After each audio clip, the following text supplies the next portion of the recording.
দেখো রোদেলা, তোমার মতো মেয়ের তো এমনিতেই রিয়েল বয়ফ্রেন্ড পাওয়ার কথা। তোমার পেছনে তো অনেক ছেলেই ঘোরার কথা, আমাদের মতো কাউকে ভাড়া করার তো প্রয়োজন দেখছি না। নীল অবাক হয়ে বলল, ওসব কথা বাদ দিন, আমার এভাবে থাকতেই সুবিধা। তো আপনি কি রাজি? আমি কিন্তু সিরিয়াসলি 3 গুণ টাকাই দেব। আমাকে ঠিক কি করতে হবে? তেমন কিছু না, জাস্ট আমার মায়ের সামনে 2-3 বার যেতে হবে, যাতে উনি বিশ্বাস করেন যে আমার অলরেডি বয়ফ্রেন্ড আছে। নীল একটু ভেবে বলল, আমার মনে হয় না অত সহজে কাজ হবে। তোমার মা যদি সিরিয়াস হন, তবে সামান্য দেখাতেই কি উনি মেনে নেবেন? আর কাউকে খুঁজে দেবেন না? রোদেলা নীলের কথা শুনে একটু চিন্তায় পড়ল। কথা তো সত্যি, মা তো এত সহজে দমবার পাত্র নন। তাহলে কি তাকে নীলের সাথে লিভ ইন করতে হবে? আপনি কি বলতে চাইছেন আমাদের সবসময় একসাথে থাকতে হবে? সেটা তো সম্ভব না। আমি সেটাই বলছি যে কাজটা সহজ না। তবে এখনকার দিনে বয়ফ্রেন্ড গার্লফ্রেন্ডরা তো একসাথেই থাকে। মাকে বিশ্বাস করাতে হলে সেই লেভেলেই নাটক করতে হবে। নীল যেন সুযোগটা নিতে চাইল। রোদেলা ঠোঁট কামড়ে ধরল। পরিস্থিতি দিন দিন জট পাকিয়ে যাচ্ছে। এই অচেনা ছেলেটাকে হায়ার করা কি ঠিক হচ্ছে? নীল যেভাবে ওর দিকে তাকিয়ে আছে, তাতে রোদেলার অস্বস্তি শুরু হল। নীল আসলে রোদেলার সৌন্দর্যে মুগ্ধ হয়ে গিয়েছিল।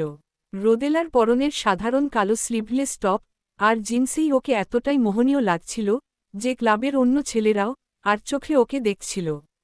রোদেলা টেনশনে গ্লাসের ড্রিঙ্কসটা এক চুমুকে শেষ করে দিল। নীল ওর গ্লাসে আরও পানীয় ঢেলে দিল। করা কিছু না হলেও পরপর কয়েক গ্লাস পেটে যেতেই রোদেলার মাথা ঝিমঝিম করতে শুরু করল। অন্যদিকে আরাব তার কেবিনে বসে কিছু জরুরি ফাইল দেখছিল। তার পাশেই বসে ছিল মাইশা। এমন সময় বডিগার্ড রাজান ভেতরে ঢুকল।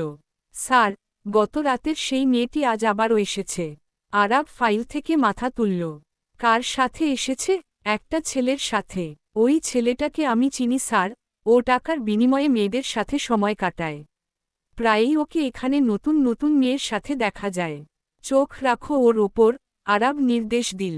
রাজান বেরিয়ে যাওয়ার পর মাইশা কৌতূহলী হয়ে জিজ্ঞেস করল, কে ওই মেয়ে আরাব? আমার এক পরিচিত। মাইশা, তুমি বরং আজ বাসায় চলে যাও। আমার কিছু কাজ আছে, ওগুলো শেষ করে আমি বেরোব। আমি কি তোমাকে ডিস্টার্ব করছি? মাইশা একটু অভিমানী স্বরে বলল, না, তা নয়। আমি চাচ্ছি না তুমি বোর হও। যাও, রাজান তোমাকে পৌঁছে দেবে। মাইশা বুঝতে পারল আরাব তাকে এড়িয়ে চলতে চাইছে। সে জেদ ধরে বসে রইল। মাইশার এই বাড়াবাড়ি আরাবকে আরও বিরক্ত করে তুলল। সে মনে মনে ভাবল, এই মেয়েটা এত চিপ কেন? সামান্য আত্মসম্মান বোধও নেই। কিছুক্ষণ পর রাজান আবার ঘরে ঢুকল। এবার সে কিছুটা ইতস্তত করছিল। স্যার, মেয়েটাকে মনে হয় ড্রাগস বা করা কিছু মেশানো মদ খাওয়ানো হয়েছে। ও একদম সেন্সলেস হয়ে যাচ্ছে। কি করব? আরাব হাতের কলমটা টেবিলে ছুঁড়ে মারল। প্রচণ্ড বিরক্ত সে। এই ক্লাবে হাজার হাজার মানুষ আসে, কিন্তু এই মেয়েটাই কেন বারবার তার মাথা ব্যথার কারণ হয়। আরাব মাইশার দিকে ফিরে কড়া গলায় বলল, মাইশা, এখন যাও। আমার সত্যিই কাজ আছে। ওই মেয়েটার জন্য যাচ্ছ তাই তো? ও তোমার কে হয় আরাব? আমাকে কেন অবহেলা করছ? মাইশা এবার মেজাজ হারাল। আরাব সিট থেকে উঠে মাইশার সামনে গিয়ে দাঁড়াল। আমাদের মধ্যে কোনো রিলেশন নেই মাইশা। আমি তোমাকে কোনো জবাবদিহি করতে বাধ্য নই। রাজান, একে গাড়িতে তুলে দিয়ে আসো। মাইশা ক্ষোভে ফেটে পড়ল। আমি তোমার বাগদত্তা। আমি আঙ্কেলকে সব বলবো যে তুমি আমাকে এভাবে অপমান করে তাড়িয়ে দিয়েছ। আরাব মাইশার চিবুক শক্ত করে চেপে ধরল। ওর চোখে এখন আগুনের শিখা। বেশি বাড়াবাড়ি করো না মাইশা। আমি এখনও ভালো ব্যবহার করছি, সেটা নষ্ট হতে দিও না। আমি মোটেও ভালো মানুষ নই, সেটা মাথায় রেখো। মাইশা ব্যথায় কুঁকড়ে গেল। কিন্তু তার চোখেও প্রতিহিংসার ছটা। আরাব ওকে ছেড়ে দিয়ে বেরিয়ে গেল। আরাব নিচে নেমে দেখল রোদেলা প্রায় টেবিলের ওপর ঢলে পড়েছে। আর নীল ওর খুব কাছে ঘেঁষে বসে ওকে সামলানোর নাটক করছে। রাজান, তুই কি আগে কখনো ওদের একসাথে দেখেছিস? না স্যার, আজই প্রথম। আরাব তীক্ষ্ণ দৃষ্টিতে নীলকে পর্যবেক্ষণ করছিল। সে বুঝতে পারল নীল রোদেলার সরলতার সুযোগ নিচ্ছে। সেই সোজা রোদেলার টেবিলের কাছে চলে গেল। তুই কে? এই মেয়েটাকে চিনিস? আরাব সরাসরি নীলকে জিজ্ঞেস করল। ও আমার গার্লফ্রেন্ড। আপনি কে? নীল ঘাড় তোত্তারামি করে জবাব দিল। রাজান সাথে সাথে নীলের কলার চেপে ধরল। আমার বসের সামনে গলা নামিয়ে কথা বল। জানি সেটা কার জায়গা? রাজান ধমকে উঠল। আপনারা গায়ের জোর দেখাচ্ছেন কেন? আমি আমার গার্লফ্রেন্ডকে নিয়ে বাসায় যাব, তাতে আপনাদের কি? নীল চেঁচাতে লাগল।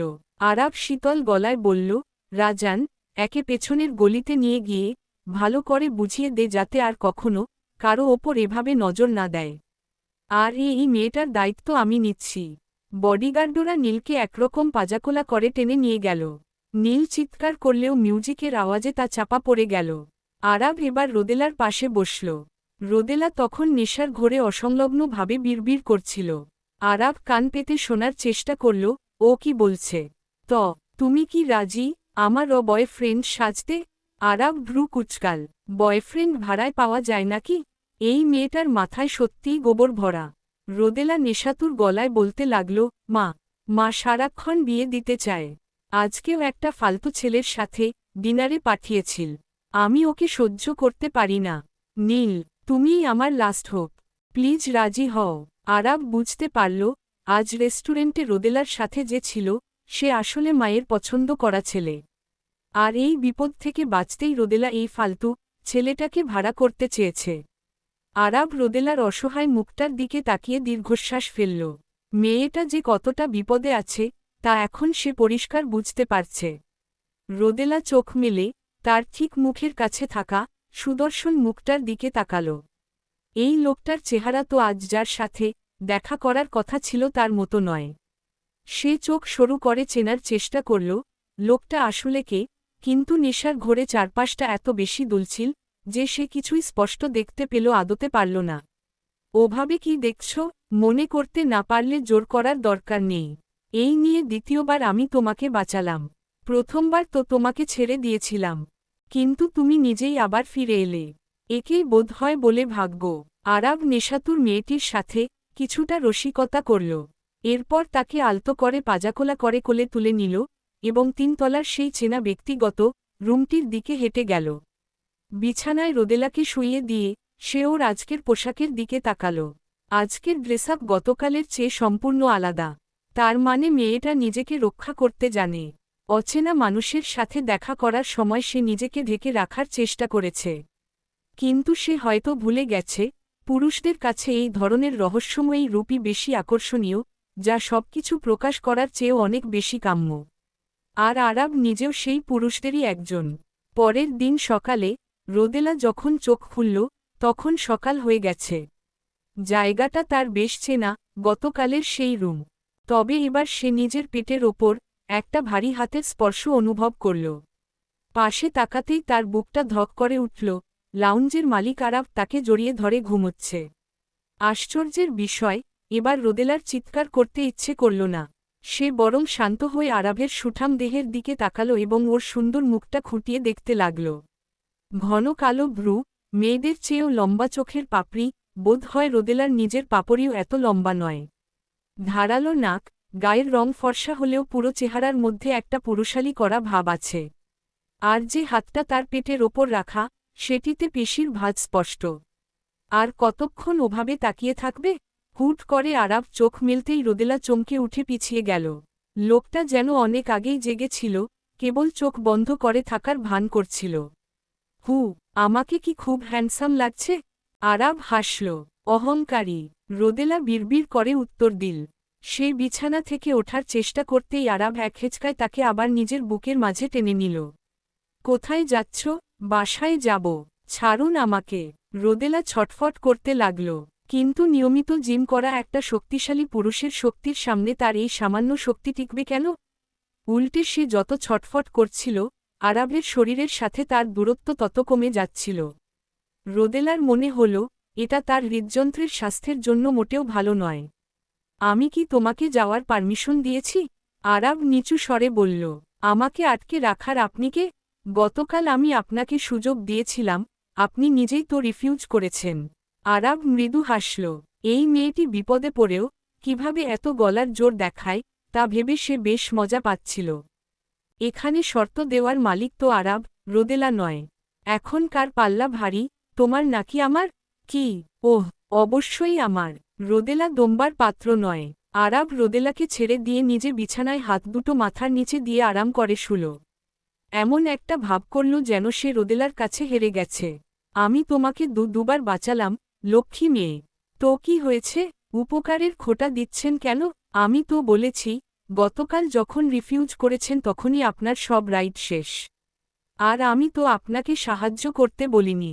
এখন মনে হচ্ছে ওই ছেলেটার সাথে গেলে হয়তো আমি বেশি সেফ থাকতাম আপনার কাছে থাকার চেয়ে। কোনো রিলেশন নেই, তাও পারমিশন ছাড়া আমাকে জড়িয়ে ধরে শুয়ে আছেন। তাহলে আমাদের মধ্যে কি রিলেশন হলে জড়িয়ে ধরে শোয়া যাবে শুনি? এত বয়স হয়েছে তাও জানেন না? না জানলে বোকা হয়েই থাকুন। আমি বাসায় গিয়ে ঘুমাব। রোদেলা বিছানার পাশ থেকে ব্যাগটা তুলে নিয়ে দরজার দিকে এগিয়ে গেল। কিন্তু দরজা খুলতেই দেখল বডিগার্ড রাজান বাইরে পথ আটকে দাঁড়িয়ে আছে। সে কিছুতেই বের হতে পারল না। আপনার বডিগার্ডকে সরতে বলুন, রোদেলা রেগে বলল। নিজেই বলে দেখো। আরাব বিছানা ছেড়ে উঠে গিয়ে তার সেই চেনা চেয়ারটায় বসল। শান্ত ভঙ্গিতে একটা সিগারেট ধরিয়ে ধোয়া ছাড়তে লাগল, যেন দরজার কাছে দাঁড়িয়ে থাকা ওই রাগান্বিত মেয়েটির দিকে তার কোনো মনোযোগী নেই। রোদেলা বাইরে দাঁড়িয়ে রাজানকে সরে যেতে বললেও রাজান পাথরের মতো স্থির হয়ে রইল। রোদেলা ঘুরে দাঁড়িয়ে সরাসরি আরাবকে জিজ্ঞেস করল, আপনি আসলে আমার থেকে কি চান? নাকি আপনি আমার প্রতি ইন্টারেস্টেড? হ্যাঁ, আমি তোমার প্রতি ইন্টারেস্টেড। চলো, একটা ডিল করা যাক। ডিল? কিসের ডিল? আপনার সাথে আমার কোনো ডিল নেই। ক্ষমতার ভয় দেখিয়ে আমাকে ব্ল্যাকমেইল করার চেষ্টা করবেন না, ওটা এত সহজ নয়।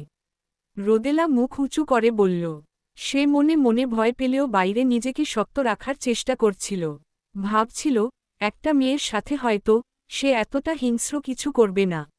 আমি আমার উপকারের প্রতিদান চাই, আরাব রোদেলার দিকে না তাকিয়েই শান্ত গলায় বলল। রোদেলার মুখটা হা হয়ে গেল।